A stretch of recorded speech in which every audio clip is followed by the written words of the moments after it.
The crack of his hand across her face echoed in the small room. White light exploded behind her eyes, and the coppery taste of her own blood filled her mouth. She staggered back, the rough wooden floor cold against her bare feet. She didn't make a sound. She'd learned long ago that screaming did no good. Silas Creed just watched her, a cruel twist to his lips. He was a big man full of cheap whiskey and a rage that called itself ownership. "You'll learn your place," he growled, his voice thick. Clara Ray was 22. She shouldn't have known this kind of fear, the kind that settles in your bones, but she was old enough to have lost all hope of being saved. Her fingers tightened on the frayed cotton of her dress. A deep ache was already blooming in her shoulder. Where he'd slammed her against the wall, another bruise to join the collection hidden on her body and on her spirit. They called this a marriage, but it was a deal, signed in a dusty saloon with a bottle and a thread. He paid for her like livestock. And out here in the forgotten wastes of Arizona, a man's property washes to break. The air was thick with the smell of sweat, liquor, and the ugly power of a man who enjoyed his control. Clara held herself perfectly still. One hand hung loose, trembling slightly.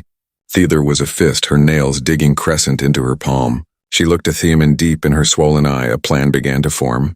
Not surrender, survival. She swallowed hard and took a slow step toward him. Silas squinted. "Changing your tune, are you?" He slurred. Clara just nodded. Then she let out a breath, her voice so soft it was almost lost in the silence. "Right here. Right now, sheest." The question hung in the air, heavy and absolute. A loud, triumphant laugh erupted from his chest.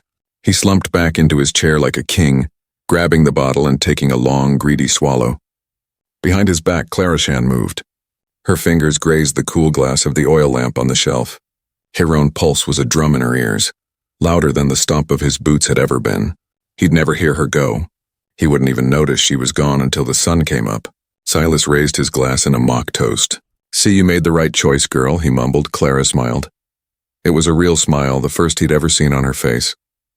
He had no way of knowing it would also be the last. She turned and walked to the door. Each step was slow, deliberate. Each step away from him was a breath off freedom. Every bruise on her body seemed to lighten as the cool night air hit her skin. She didn't weep. She didn't look back. The stars over Tombstone watched her go. A million silent witnesses, Sharon through the sharp brush and the ankle-deep dust. No shoes, no destination, just away. Behind her, the cabin was dark. Ahead of her, only the known. She ran toward it. If she met death in the desert, then so be it. But if there was a chance at life, a single person left with any kindness in them, she would run until she found it. Harib screamed in protest. Her feet were cut and bleeding, but she pushed on.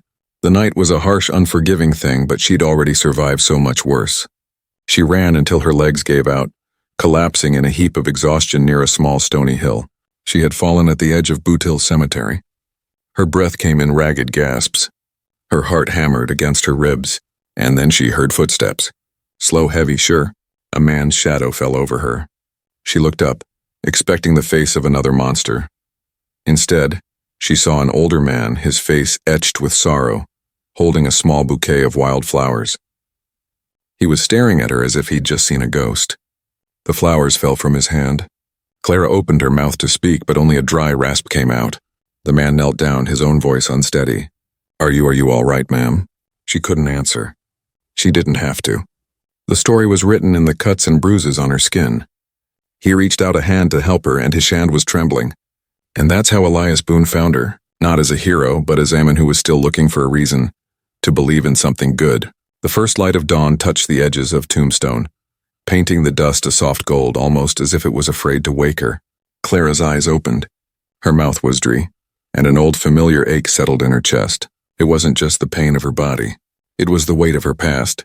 She saw a pair of boots next to her, old leather worn from a lifetime of hard work. Then she heard a voice, quiet and low, like stones rolling downhill. "You still with us, ma'am?" he asked. She tried to answer, but her throat was on fire.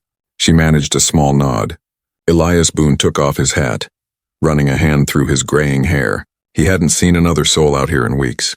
And now this, a young woman lying beside his wife's grave, looking like she'd fallen straight from a nightmare. He glanced at the weathered headstone, and for a half-second he wondered if he was losing his mind.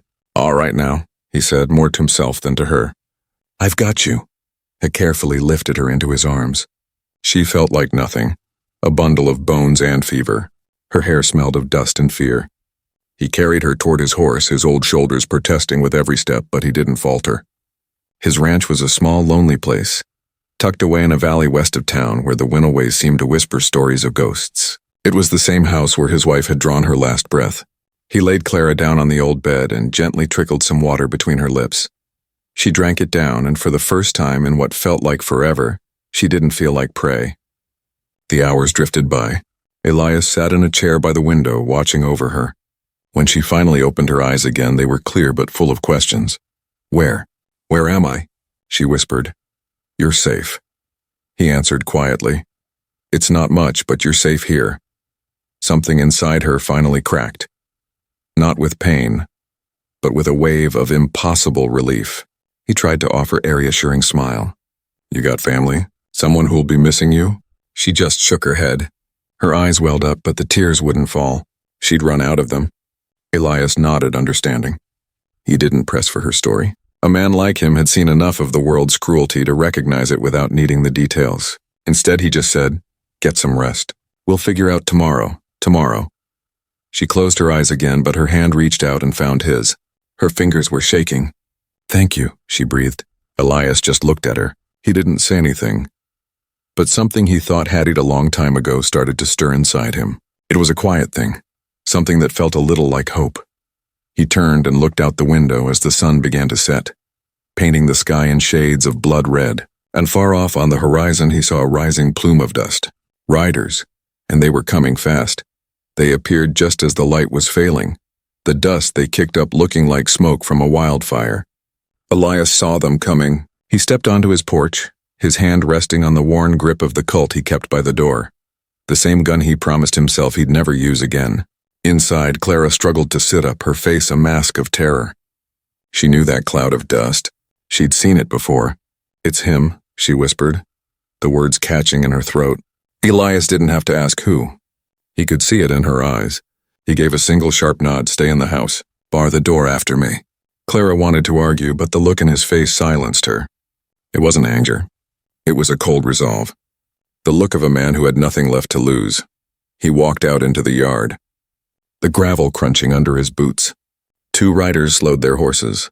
The one in the lead was big, with a mean smile that seemed to poison the air around him.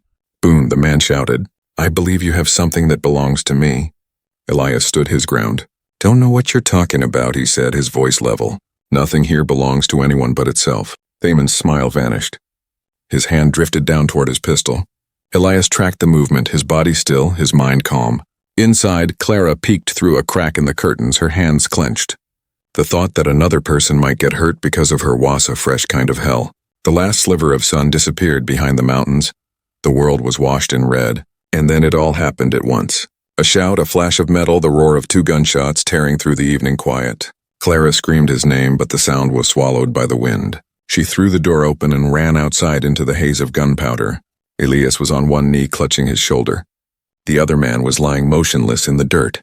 The Iskan rider was already a speck in the distance, fleeing for the hills. Elias looked up at her, his face tight with pain, but his eyes were steady. "It's over," he said. "Get back inside." Shek knelt beside him, her tears cutting clean tracks through the grime on her cheeks. "You shouldn't have," she sobbed. He managed a weak smile. "Maybe not, but I figured it was about time. I did one right thing before this life is over." Clara pressed a strip of cloth to the wound. "Then you better not be in a hurry to let it be over." Elias let out a soft chuckle. "I'll do my best, ma'am." The night fell, heavy and dark. The coyotes began to sing their lonely song. But in that little house, 2 people, broken in their own ways, breathed in the same quiet air. And for a moment, the world felt like it was healing with them. If you're still with me on this journey, maybe pour yourself another cup of coffee. Let me know what time it is and where in the world you're listening from. And if this story of the Old West resonates with you, go on and hit that subscribe button. There's always more dust, more danger, and more heart waiting just down the trail. The next day broke with an eerie quiet. Even the wind seemed to be holding its breath. Elias was up before the sun, standing on the porch, watching the sky shift from deep indigo to pale gold. He'd been in this position before. Different fight, different face, same brand of evil. Clara came out to join him, her hair falling loose around her shoulders. His blood was still a faint stain on her hands. Will they be back? She asked, her voice low. He nodded slowly. Men like that, they always come back. By midday, the heat was suffocating.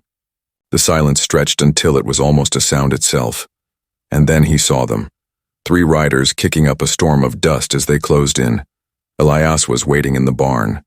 He'd already moved the horses, laid a trap or two, and counted out his last few bullets. He was an old man and he was tired, but his will was like iron. The first rider came in too fast, just like he'd hoped. The horse hit a loose board and went down. The man was thrown, landing with a sickening thud. He didn't get up. The second rider reined in, shouting. Inside the house, Clara held onto the windowsill, her breathing sharp and shallow. And then she saw him, Silas. His face was swollen and bruised, his hat pulled low over his eyes. Pure hatred twisted his features. He stopped his horse in the middle of the yard. Boone, he roared. Get out here. Let's finish this. Quote. Elias stepped out from the barn, rifle held ready. He looked even older in the harsh sunlight, but his gaze was steady. I didn't start this creed, but I sure as hell will finish it. Silas sneered. You think you can stop me? Elias didn't waste a word. In the next heartbeat, the world exploded into chaos.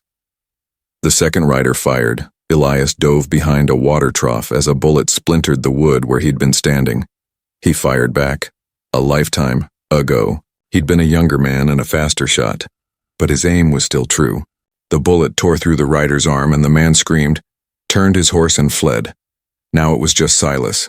He charged forward, yelling a string of curses, his pistol raised. Elias waited. He took one breath, then another, and fired. The shot was clean. Silas was knocked from his saddle, tumbling into the dirt as his gun flew from his hand. Elias walked toward him, his rifle never wavering. Silas coughed, blood bubbling on his lips.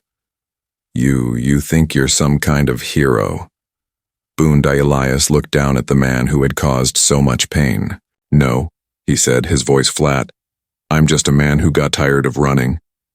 He pulled the trigger on last time.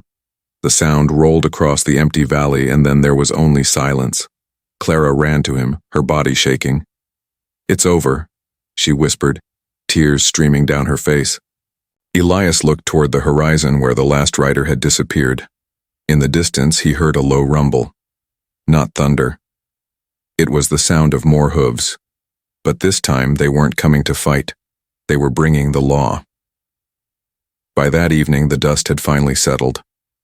The air tasted of smoke and sweat and something that felt a little like peace. Elias leaned against the fence, his wounded arm aching, but his soul felt lighter than it had in a decade. Clara stood beside him as the setting sun bathed the valley in a warm orange glow. They're really gone, she said. He nodded for now.